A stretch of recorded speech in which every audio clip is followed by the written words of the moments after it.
Hello everyone, welcome back to Persona 5 Tactica. This episode's going to be a little different because I'm going to do a voiceover of the footage as I edit it, so I'm going to try my best to make this entertaining. So please let me know if you guys really enjoy this new style of content, especially for games like this. Now as we load into the game, there's an exclamation mark above the talk icon in the game's hub area. We hold a short conversation with Irina about her power of rebellion and how we were able to save the Phantom Thieves from Lady Marie. For finishing the conversation, we get 2 GP to use on every character. Mind-controlling teenagers, making them wear absurd clothing. Good grief. And to think of what she put on you in particular. Hey! I'm allowed to slug him, right? Just this once. You're a real rowdy bunch, aren't you? No fighting in the hideout, though. Please. After An gives Toshiro a stern talking to about her outfit, we get a call. Luckily, homegirl Lavenza wasn't going to let that stop her from hitting our line. I have made use of your smart telephone so that we may speak. First, I apologize for the wait. Preparations are finally complete on this end.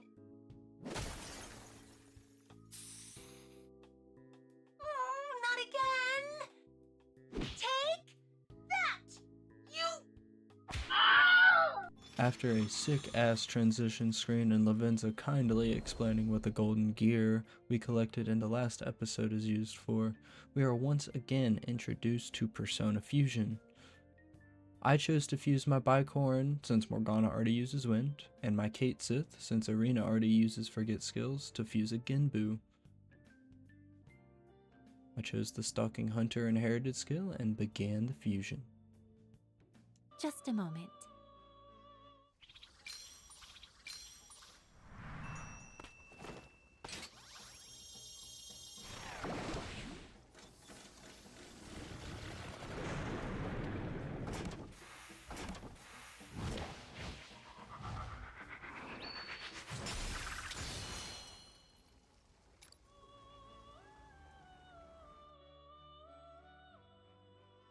After Atlas continues to flex why Persona 5 is the most stylish series out there, Lavenza tells us that we can equip personas on party members.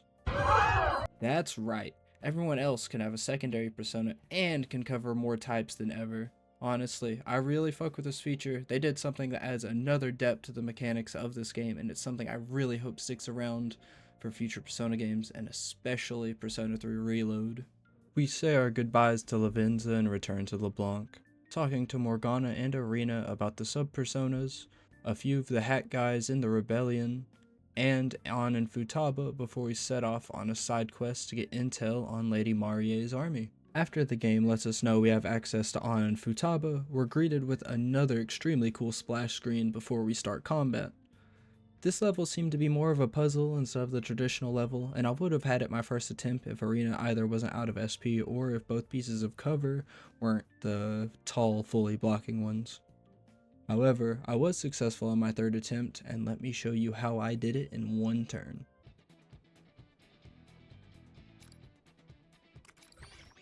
I made the decision to not bring Irina this time since her kit wasn't exactly built for this encounter, so I brought Joker in her place.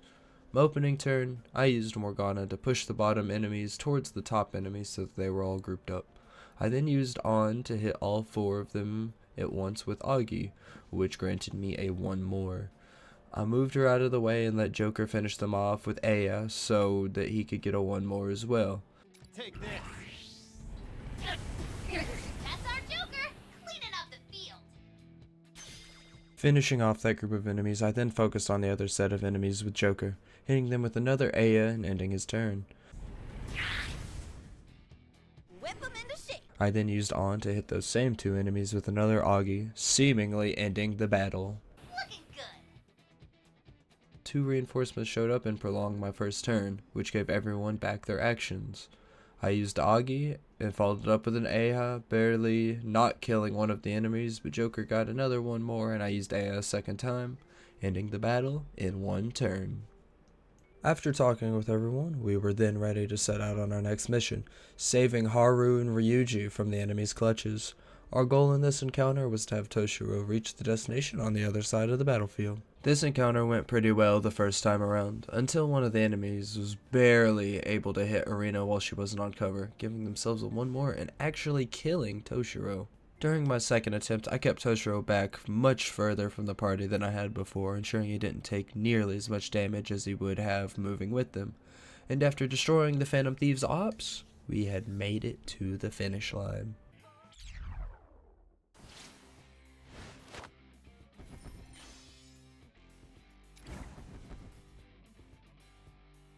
After catching more bodies on our way to our 2 Phantom Thieves, we proceed to destroy the flag, keeping Haru and Ryuji under the pink bitch's control. We reconvene at LeBlanc and catch Haru and Ryuji up on what's happening. A few rebels come back to tell us that Lady Marie is ready to get married to none other than Toshiro.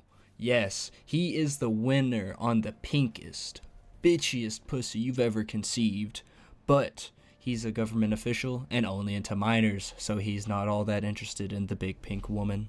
We also save Yusuke and best girl Makoto too, I suppose.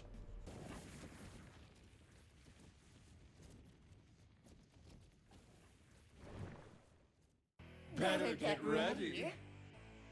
I'll beat you to a pulp. Now this battle was a little tough in just how many enemies it had on the board all at once, but it wasn't impossible. Making use of the explosive barrels and using the cover to regenerate health definitely kept this section shorter than it would have been otherwise. I decided to go straight for the flag since that ends the battle instantly compared to my first attempt where I tried to defeat all of the enemies on the left side of the map before targeting the flag at all. I abandoned targeting the enemies entirely, making every party member destroy the flag. How do you like that? You meddling little shits. Although, how much longer can you hold out? I still have no shortage of pawns to throw at you. Things keep getting worse for us. We gotta rescue those 2, and fast! Fine! I'll finish this now!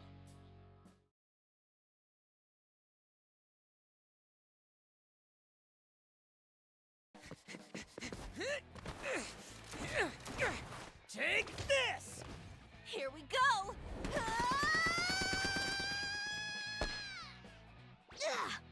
Light 'em all up! Headshot! How was that?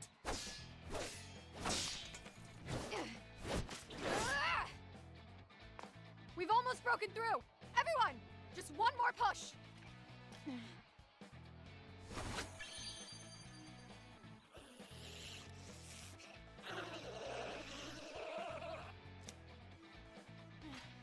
This ends now! Huh?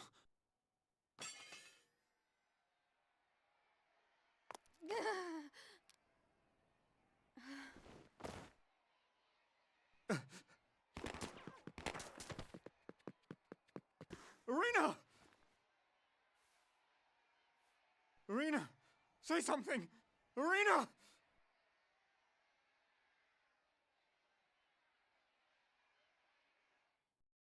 After seeing Ryuji slide canceling, Arena fucking dies. Then we have to hit the dash to get Toshiro away from his newly found child support. He obviously thought Shido was dad of the century and wanted to be just like his role model. When we get back to base, it turns out Arena was faking it the whole time and is actually perfectly fine. We catch Yusuke and Makoto up on what's happening while Arena is bandaging Toshiro's bullet wound.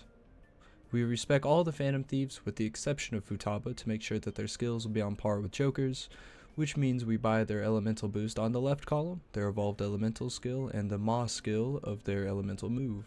We also equip all of the Phantom Thieves with higher level personas to boost their stats. Then it's time to go to prison to save some of the friendly rebels that were captured.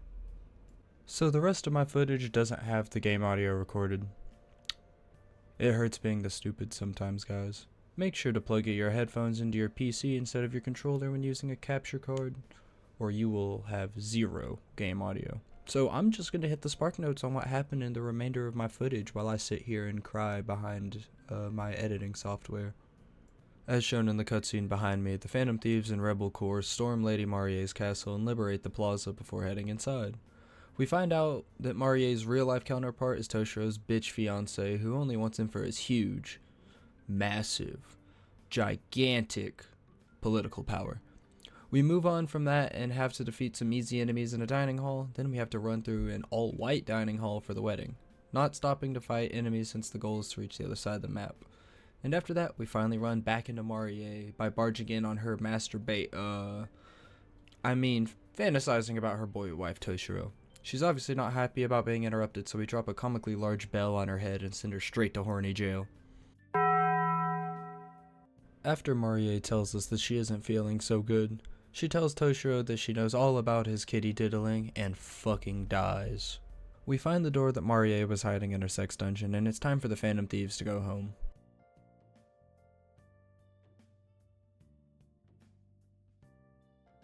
But actually it just sends them to a previous era of Japan that's controlled by a green metal Buddha. And that's where we're ending today's episode. Hey guys, I just wanted to pop in at the end of the video and talk about how I'm going to be doing the rest of the series. I hope you guys really enjoy this style of making videos, and that's probably what I'll end up doing for the rest of the Persona 5 Tactica series. And very soon I'll be bringing to you Persona 4 Golden and probably a Platinum guide, so I'll probably get all that footage at once, so that might be a little while. But I'm also working on a Baldur's Gate series, so please look forward to that, and I look forward to bringing it to you all, honestly. And thank you guys so much for watching. I hope you enjoyed. Like, comment, subscribe, you know, the usual stuff I ask you for, and I'll see you guys in the next one. Peace.